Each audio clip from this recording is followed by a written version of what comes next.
It's another day here in Waikiki, Honolulu. It's raining here, as you guys can see. Yeah, so next week I'm heading back to New York City for the first time as me coming out as an apostate.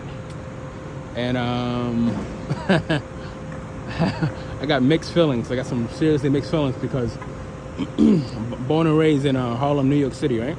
Harlem is not that big of a region. It's not that big. And there's a lot of Jehovah's Witnesses in Harlem. I was born and raised there. A lot of them, if not most, I'm pretty sure the majority of witnesses know by now that I am an apostate. I came out on social media last year, about a year ago actually, on Facebook and Instagram. I made it known that I will not be a Jehovah's Witness. I put an apostate YouTube out there on social media. So I said to myself, what's going to happen when I go to New York? And let's say, hypothetically speaking, I bump into a witness. Like, part of me would really want to just like embrace them, give them a hug, right? And the other half wants to just shake the shit out of them. I want to shake them until they wake up, right? Because it pains me that people are really believing in this lie that these 9 men are claiming that they are God's chosen people. They're claiming that the end is right around the corner. They're claiming that, oh, you need to worship us, you need to serve us if you want to live forever on the paradise earth. And this is the first time in my life that I'm gonna go back to New York City and I'm not gonna be able to see my family. And I'm thankful I have thankful that I have friends out there. I have my aunt, I have other ex-witnesses, I have worldly friends, I have cousins out there. Like, I do have relatives, I have other friends in New York, but it's nothing like not being able to talk to your own mother and brother. So this is going to be an interesting experience as I go to New York City next weekend. Like I said, I have mixed feelings. Part of me, I'm happy that I'm going. The other half is a bit sad. It's like, damn, I'm not going to be able to see my mom. That's crazy. All because of religion. All because I encourage my family to do their research, right? And as we know, the minute you say anything negative about this organization, your friends and family and that cult will shun you. Now, I honest to God thought that when I woke up, right? When I was to fellowship, I woke up, I got reinstated, and I encourage everyone. I encourage all Jehovah's Witnesses to do the research. I said, guys, this is not the truth. I know you believe in your heart that this is the truth. However, this is far, far, far from the truth. This ain't it. This is not it.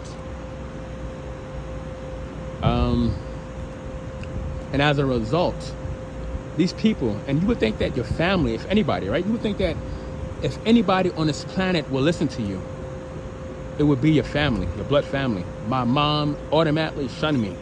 The minute I asked my mom, I said, Mom, what sufficient proof, what sufficient evidence do we have that these men really are God's chosen people? How do you know that the governing body leaders are who they say they are? What proof do you have? The minute I said that, she said, oh God, you're starting to sound like an apostate. You're starting to have doubts. But in reality, something should have clicked. When I asked her that question, she should have said to herself, oh shoot, you're right, Jerron. What proof do we have? What evidence do I have that these men really are God's chosen people? Just because they claim to be God's chosen people? But I don't have any proof, Jerron. You're right. I should do some investigation. I should do my own research so that I don't waste the rest of my life serving this organization. I was hoping that my mom used her common sense and said that. But instead, when I asked her, what sufficient evidence do you have that these men really are God's chosen people? She panicked and called me an apostate and said that I was having doubts. When in reality, she should be questioning herself. So me going back to New York, this is going to be one hell of an experience next weekend. This could be one hell of an experience. I'm going to be on vacation for 2 weeks. I'm going to 6 different cities in those 2 weeks. But my first stop is New York City. And it's going to be quite an interesting experience going back as an apostate. And I pray that I see a Jehovah's Witness, because I want them to see that, listen, you could be an apostate. You could leave the organization. You could still be happy. I'm still going to smile. If I see a JW, a witness, I'm still going to smile on their face. I may not give them a hug, even though I would want to, but I know they're not going to want to, hug me. But I would still be respectful. I would still be courteous. I would still be nice and loving, because Jehovah's Witnesses, they have this perception that all ex-witnesses are evil, wicked people, right? And I want them to see for themselves that that's not the case. That is not the case. You can leave this organization and still come out on top. You can still be happy. But this is going to be quite an interesting experience for me, going back as an apostate. Like I said, this is the first time in my life that I'm going back to New York City, and I'm not going to be able to see my immediate family. I'm going to see my cousins, my aunts, but I'm not going to be able to talk to my mother and my brother. And you know what's so funny? When I was inactive for so long, right? For several years, I was inactive. I was out in the world, sleeping around, fornicating, and living that lifestyle, right? Tell me why. Tell me how I still had a healthy relationship with my family. My family, they respected the fact that I left the organization. They respected the fact that I was inactive, right? And like I said, I was sleeping around, fornicating, and I still had a healthy relationship with my family. But the minute I tell them, guys, this is not the truth. The minute I encourage them to do their research, and I tell them, say, guys, I'm going to disassociate from this organization. This organization is not what you think it is. The minute I say that to them, all of a sudden I'm shunned. When in reality, these people, my JW family and friends, they should have listened to me. They should have listened to me. I had a heart-to-heart conversation with my aunt, my mom's sister, and thank God she's not in an organization. Thank God. But my mom's sister, my mom's older sister, my aunt, we had a heart-to-heart conversation on the phone about a month ago. And my aunt, she said to me, she said, listen, I knew all along that was a cult. I knew all along that your mother was in a cult.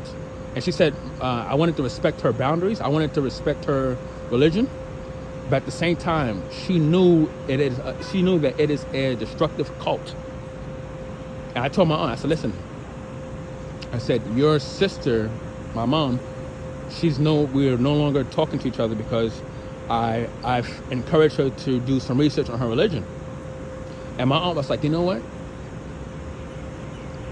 You will always have me. You will always have me by your side. You will always have your cousins. Like, thank God my relatives really, really do love me. Thank God for that.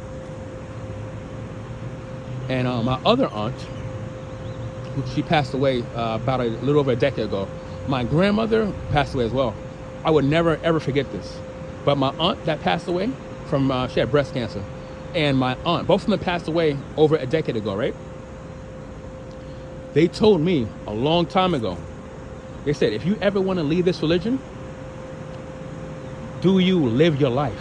Because they knew that my mom is a strict Jehovah's Witness. She's very strict, right? So as a young, I think I was my late teens or early 20s, right? This is when I was inactive. But my aunt that passed away and my grandmother, they both passed away. This is over a decade ago. They told me, they said, listen, if you ever want to leave this religion, do you live your life? And they said, if your mom cannot respect that, that's on her. But it was pretty much telling me, live my life for me. Don't live my life to be in this religion for my mom. And it's crazy how back then, I thought that was the truth, right? Even though I was inactive back then, I thought that it was the truth. And now I'm awake. And now my deceased aunt and my deceased grandmother, those words resonate more than ever. Because I am now living my life. I've done my research. I realized this is a freaking cult. And I said to myself, when I woke up, I said to myself, one of two things is going to happen. Either my family, they're going to have to wake up and we all leave this organization, or they're gonna have to remain asleep, and I'm gonna have to live my life without them. But one thing I will never, ever, ever do is be fake. I will never be fake. I told my family, I told my JW friends, this is not the fucking truth. Sorry, excuse my French, but I'm pissed off. This is not the truth. You guys, there's no need for you guys to waste the rest of your life waiting for a pipe dream that's never, ever gonna happen. There's no need for that. But these guys, my family, my JW friends, they refuse to listen to me, right? They refuse to listen to me. It is what it is. Like I said, going back to New York City next weekend, it's gonna be quite an interesting story. But I'm gonna live my life. I'm gonna enjoy my time with my relatives. I'm gonna enjoy my time with my friends. I got some ex-JWs I'm gonna meet, some new friends, and some new cities in the next coming weeks. Guys, I'm gonna end this video, but yeah, next week, New York City is gonna be quite an interesting story. Like I said, I'm going to 6 different cities in 2 weeks. For 2 weeks, I'm gonna be going to 6 different cities, but New York City is the first stop. I hope you guys loving this view. Once again, this is Waikiki, Honolulu, Hawaii. This is my paradise. We got one life to live, guys. Live your life to the fullest. I love you guys, and I'll see you on the next video.